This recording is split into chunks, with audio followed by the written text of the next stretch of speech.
The roar of the Continental engine made the ground tremble before the tank even began to move. Inside, the air smelled of metal, oil, and fear. 5 men, a confined space, and a single mission: to carve a path with their tracks through a ruined Europe. The M4 Sherman was their home, their trench, and, many times, their grave. Outside, panzer cannons waited, hidden among forests and hills, with overwhelming firepower. 1 second too late to fire could mean burning alive. Days were measured in kilometers gained and sleepless nights, in the constant vibration underfoot and the hum of steel grinding against steel. This was armored warfare, a deadly dance between hunters and prey, where every order to advance could be the last. Every time we got into a tank, it was suicide in a sense that we could have been killed at any time, and we knew it. But at the same time, I think we all felt that we were still somewhat invincible.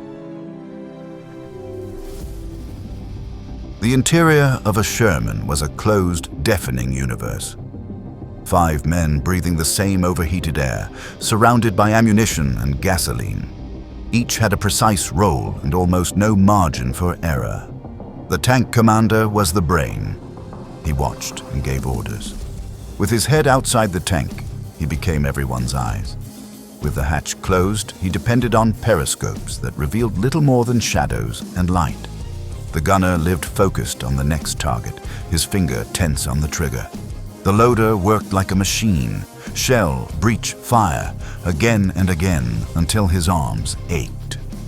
The driver felt every vibration of the terrain, steering through craters and mud.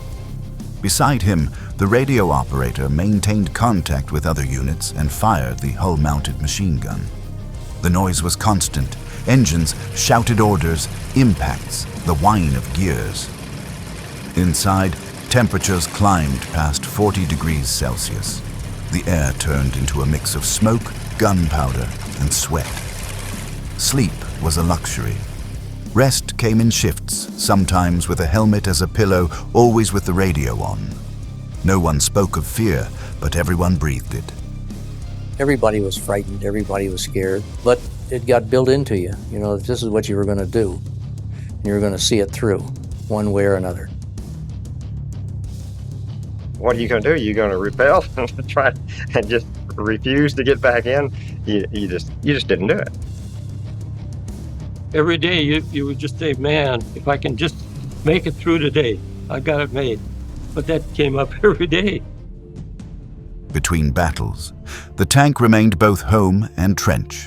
In lagers, armored vehicles were arranged in a circle, engines off but hatches open and rifles close at hand.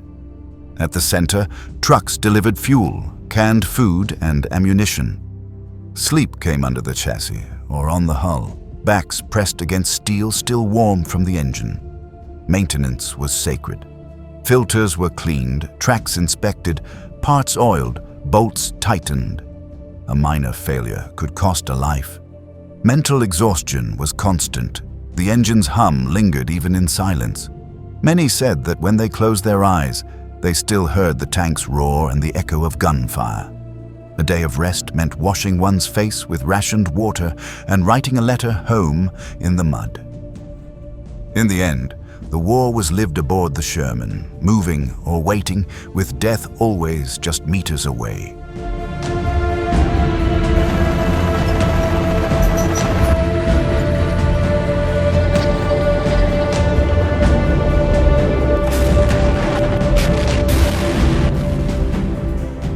Dawn on the European front was deceptive. Fog covered the fields of France and Belgium with a false calm. Among the trees, death could hide in the shape of a German gun. Every Sherman crew knew that if the Panzer saw them first, there would probably be no second chance. Armored combat was a silent hunt, a fight decided in seconds. The first shot determined fate. The tank commander, half his body exposed, scanned the horizon with binoculars, searching for silhouettes. The gunner stayed ready, sweat-soaked fingers on the firing controls. Sometimes, The reflection of a turret alone was enough to open fire.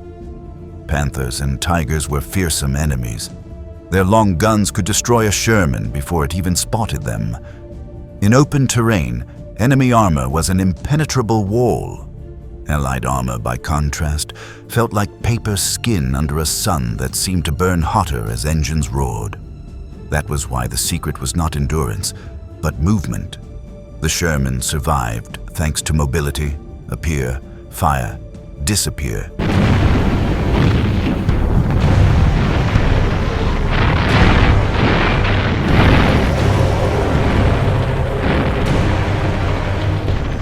On the plains of Lorraine, encounters began with a flash. At over 1,000 meters, the German Panther could open fire with deadly accuracy. Its high-velocity 75mm round cut through the air like lightning. One hit was enough to pierce the Sherman's frontal armor and turn it into a torch. Americans quickly learned they could not fight on that ground. The rule was to close the distance, move between hills, use artillery smoke, and exploit any natural cover. The closer they got, the more the odds evened out.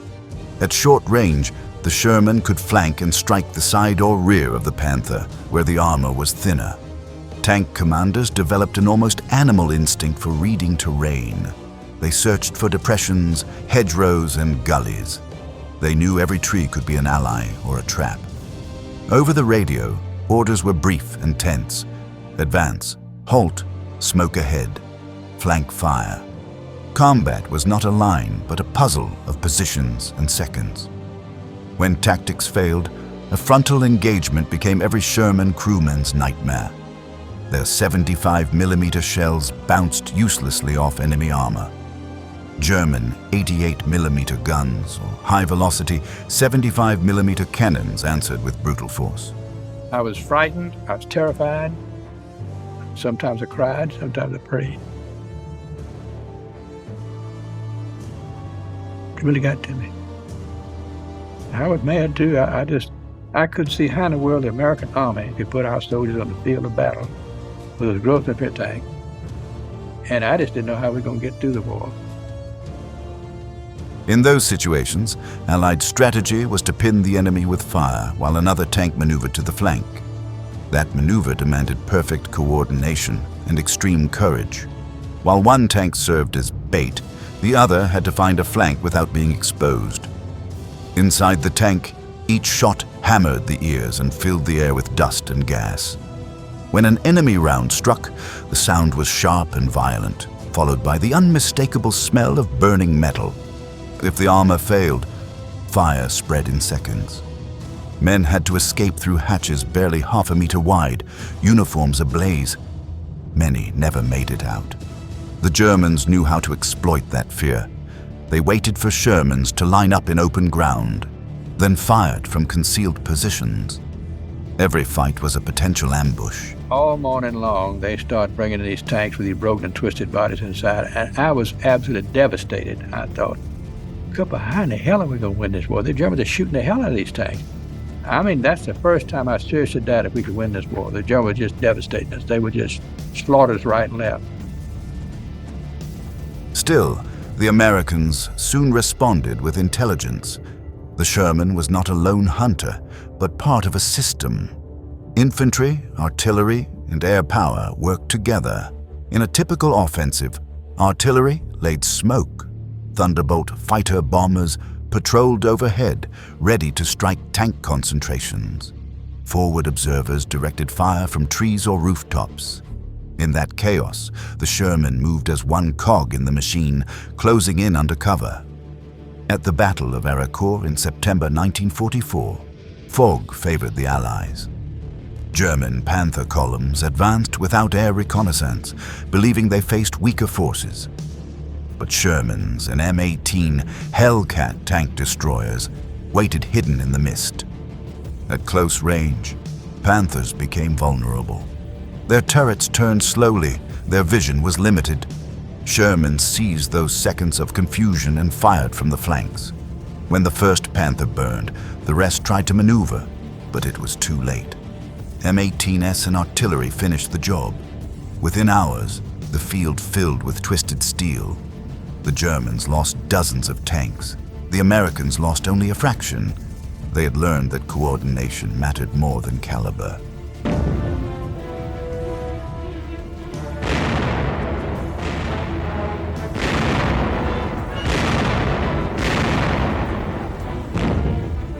By direct fire, trained armored force gunners clear obstacles for their infantry teammates.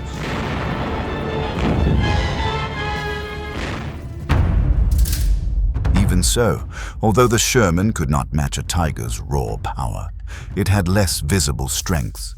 Its stabilizer-equipped gun allowed a degree of accuracy, even while moving. The turret's electric traverse was fast and the engine reliable. A Sherman could fire, reposition, and fire again before a Panther completed its rotation. Its robust, standardized design also ensured that most tanks remained operational. On a front where Germans struggled to maintain complex machines, Americans advanced with entire columns ready for combat. Tankers knew survival depended on movement, on never staying still. Fear never vanished, but it became instinct. Each crewman knew what to do without speaking. The loader already had the next round in his hands before the order came. The gunner adjusted the sight as the tank moved. The commander observed and shouted. In combat, there was no time. Out of that urgency came crude but effective communication systems. At the time, we had just shoe signals on our shoulders and stuff, you know. You didn't have a radio contact. It was mostly manual contacts for driving and backing up, right or left. When they wanted you to stop, they'd give you one good rap, you know. You know you were supposed to stop. In Normandy, the bocage, those walls of earth and vegetation, changed the rules. Short distances and limited visibility reduced the German advantage. Here, fights were ambushes at less than 300 meters, with artillery, infantry, and tanks battling almost face to face. Shermans used their maneuverability to turn quickly, fire, and flee. A well-placed high-explosive round could collapse a machine gun nest or destroy a hidden gun. But danger was constant. Every crossroads could conceal a Panzerfaust or an anti-tank cannon.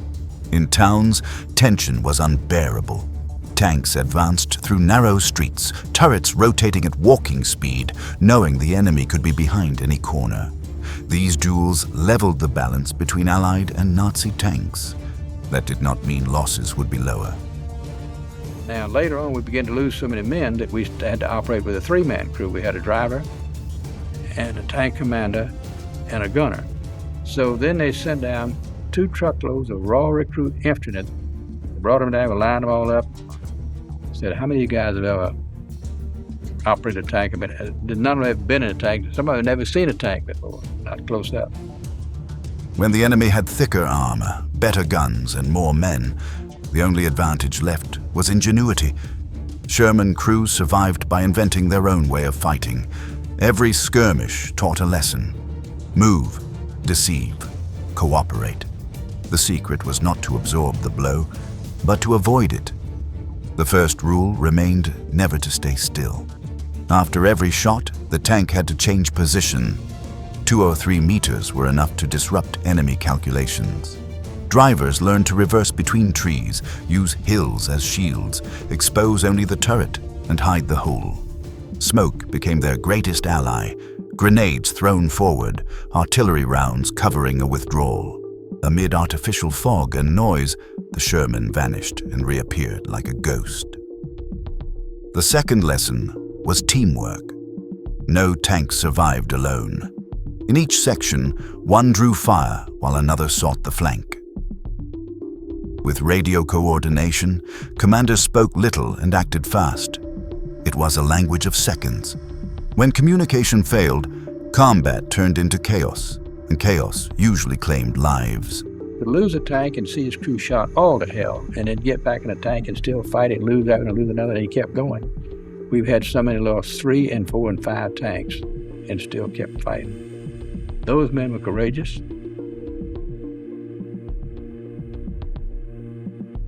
The bravest men I ever saw. Losses were painful, but the men aboard the Shermans did not give up. Over time, tactics and teamwork paid off. By 1945, the Germans had fewer tanks and fewer experienced pilots. The Allies had gained experience, stronger coordination, and an unstoppable logistics chain. The Sherman was never the strongest, but it was the most persistent. It survived thanks to its men, 5 hearts beating in rhythm with an engine that could never stop.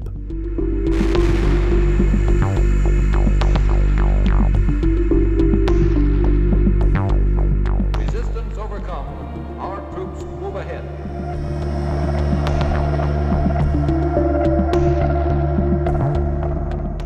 Sherman crews learned to fight with what they had: heat, smoke, noise, and fear.